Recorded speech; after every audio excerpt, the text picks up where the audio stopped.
This isn't just an ordinary phone. This is the Nubia Neo 3 GT 5G, built for gamers. If you live for gaming, you'll want to see what this phone can really do. Hey everyone! Welcome back to my channel. If you're new here, my name is Kyla Setias and I make phone reviews and unboxing. Hit that subscribe button and let's dive in!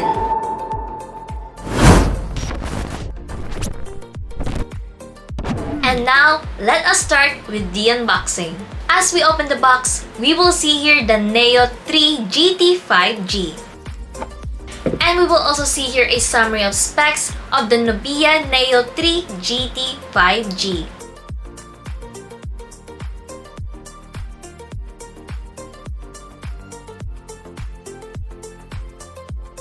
Inside the box, we will also see here a SIM ejector tool, together with the warranty card and a quick start guide. And we also have here a phone protector.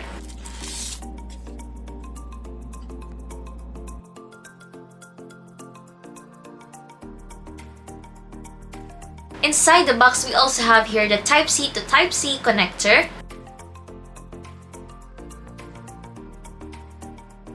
And we also have here an adapter with 80 watts by fast charging.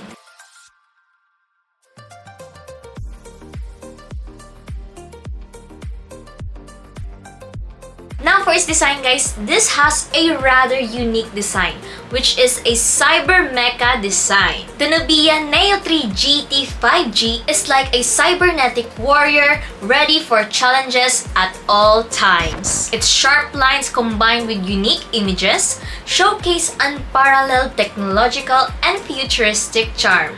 And for its design guys, this has a mini LED and RGB lights. So as you can see here guys, this is the RGB and mini LED lights. So may nakikita kayo dito sa kanyang likod na parang may umiilaw. So that is the RGB lights and the mini LED lights. So for the Nubia Neo 3 GT 5G, mag-ailaw ang kanyang RGB lights at ang kanyang mini LED lights kapag mayroon kayong mga incoming calls, notification, alarm clocks, charging, and when you are gaming.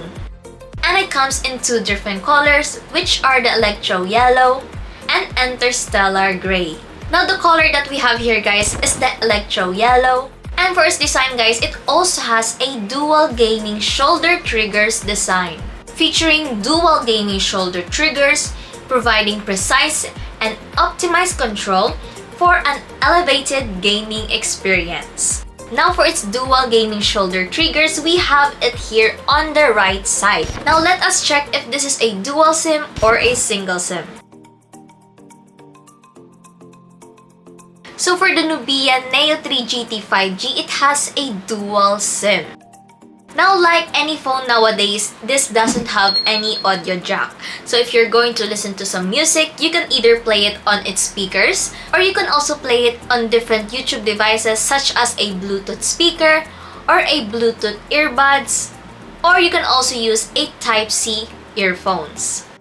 For its display guys, this has a really great display. Lalong-lalo na dahil gamers tayo, we really want that good-looking display for our games. At meron yan dito sa Nubia Neo 3 GT 5G because this has a 6.8 OLED gaming display.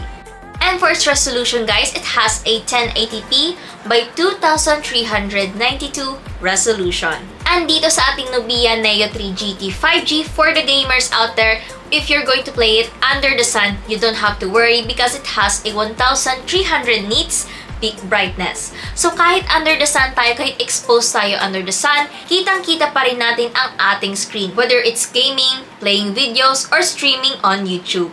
You can still play it and you can still view it here on our Nubia Neo 3 GT 5G.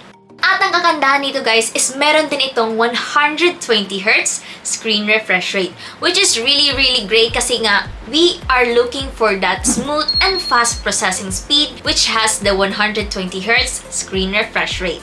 So dito, all goods when it comes to the gaming, all goods when it comes to the animations and everything else kasi nga meron siyang 120Hz screen refresh rate. And now, let's talk about its performance. For its processor guys, this has a Unisoc T9100 6nm 5G processor with a clock speed of up to 2.7 GHz, which ensures a seamless performance and lightning fast speed. We also have here a 4083 square millimeters VC cooling system, which ensures an effective thermal management, maintaining consistent peak performance for a smooth and lag-free gaming experience. At dito sa ating Nubia Neo 3 GT 5G, it has a storage of 256GB of ROM with up to 24GB of RAM. So dito originally it has a 12GB of RAM, but you can extend it up to 24GB of RAM. And here I also conducted a Geekbench test. So as you can see here, this is the results for its GPU, and here are the results for its CPU.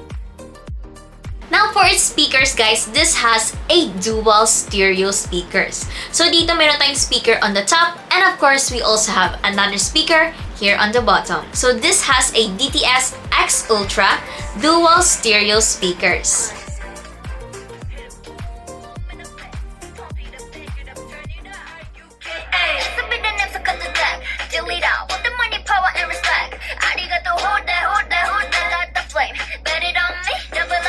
And of course, for the gamers out there, finally, we will talk about its gaming.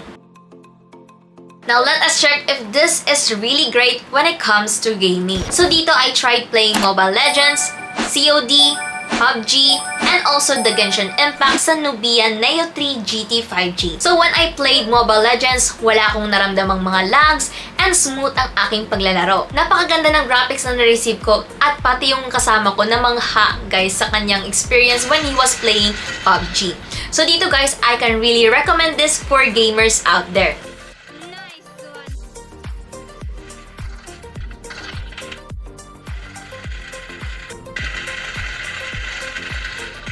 So a few things na napansin namin after several minutes of playing is medyo nag-init-init na siya guys. So hindi naman yung super init, naging lukewarm lang siya habang naglalaro kami.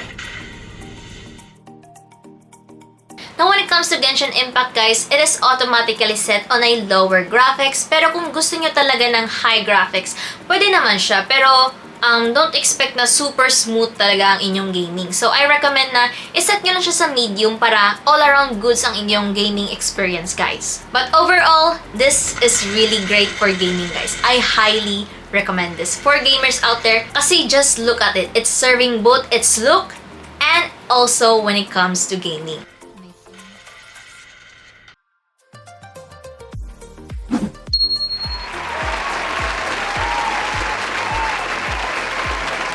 Dito guys is meron din tayong AI Game Space 3.0 na kung saan dito sa kanyang AI Game Space guys is meron siyang napakadaming features, but what I really like guys is pwede niya ma-boost ang inyong CPU and GPU, giving you a more smoother and better gaming experience. And dito guys, I would also like to add the dual gaming shoulder triggers na kung saan pwede mo siya gamitin when you're going to play COD M, PUBG, Genshin, na kung saan i-click mo lang, i-place mo lang inyong kamay dito is siya na mismo ang mag-trigger ng kanyang attack button. And here's how you can activate the dual gaming shoulder triggers. First, open the AI Game Space. On the upper left corner, you will see here 4 different icons. Click the third icon. Now turn on the shoulder triggers. And here you can also customize different placement for different games. For the left shoulder trigger, just place the letter L button on the button that you want it to click. Same goes for the right shoulder triggers. Just place that letter R on the button that you want to activate. And as you can see here, I placed the R button on the attack button. And now you can simply enjoy gaming without even touching your phone. Just click the shoulder triggers and it will automatically press that button. And guys, may gusto lang din na do you need Demi's help? Ipapakita na kita, introduce na kita. Saglit lang. Meet Demi, your virtual AI companion. Or should I say, your virtual waifu. Char. And now, let's talk about its battery. For its battery, guys, this has a really massive battery of 6,000 mAh battery.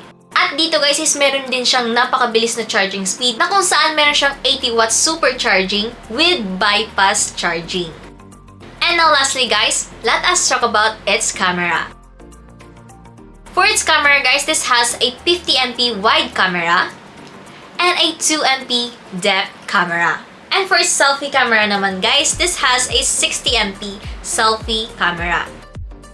And it can also record up to 4K recording with 30 frames per second. And of course, for you to have a better idea on its camera, I have prepared a few pictures and videos for you to see. So as you can see here guys, magaganda ang mga results na nakuha ko dito sa kanyang camera. However, there were times na kung saan during the video taking or the picture taking is minsan nahihirapan ng camera na mag-focus sa isang specific object. However, I still got some very decent shot using the Nubia Neo 3 GT 5G.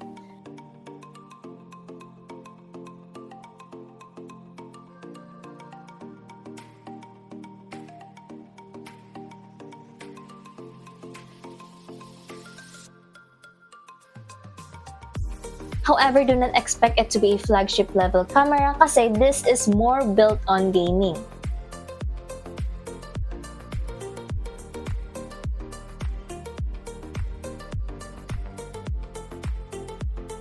And guys, ang kailangan mo lang talaga dito para makakuha ka ng mga very good looking pictures is kailangan mo talaga ng great lighting. Any kind of cameras, basta meron ka magandang lighting, magiging maganda yung camera mo.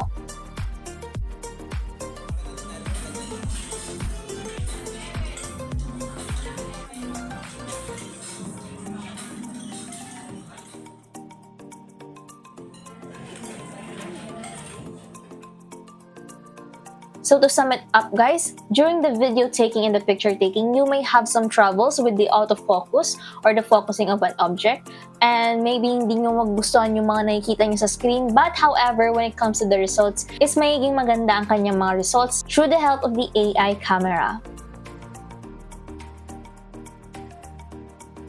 So dito I can say na average ang kanyang mga photo results, and I think the reason behind that guys is dahil nag-focus sila sa gaming. More on gaming talaga kasi ang may experience mo dito. This is really built as a gaming phone, not a photography phone.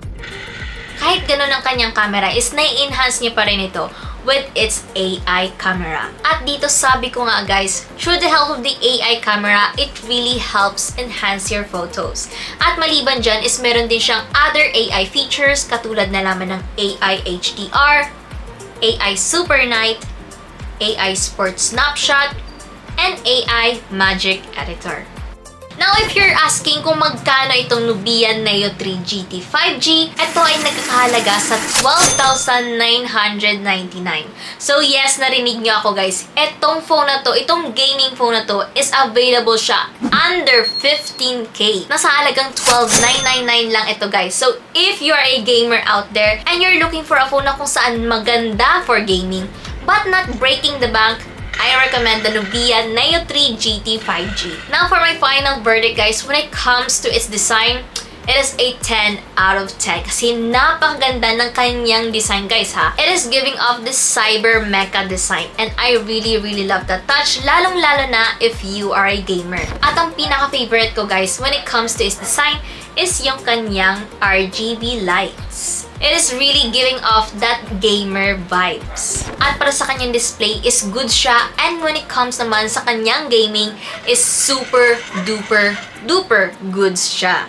And what I really loved about this guys is napakalaki ng kanyang battery, which is a 6,000 mAh massive battery. At dito naman ang aking verdict when it comes naman sa kanyang camera is average ang kanyang camera, which is very reasonable naman guys kasi nga for its pricing at dahil rin ito ay built as a gaming phone, not a photography phone. This is really more for the gamers out there. So would I recommend this for the gamers out there? Yes, I highly recommend this for the gamers out there. And that is all for today's video guys. If you found this video helpful, give it a like and don't forget to subscribe to the channel for more videos. And that's all for today. Thanks for watching. Bye!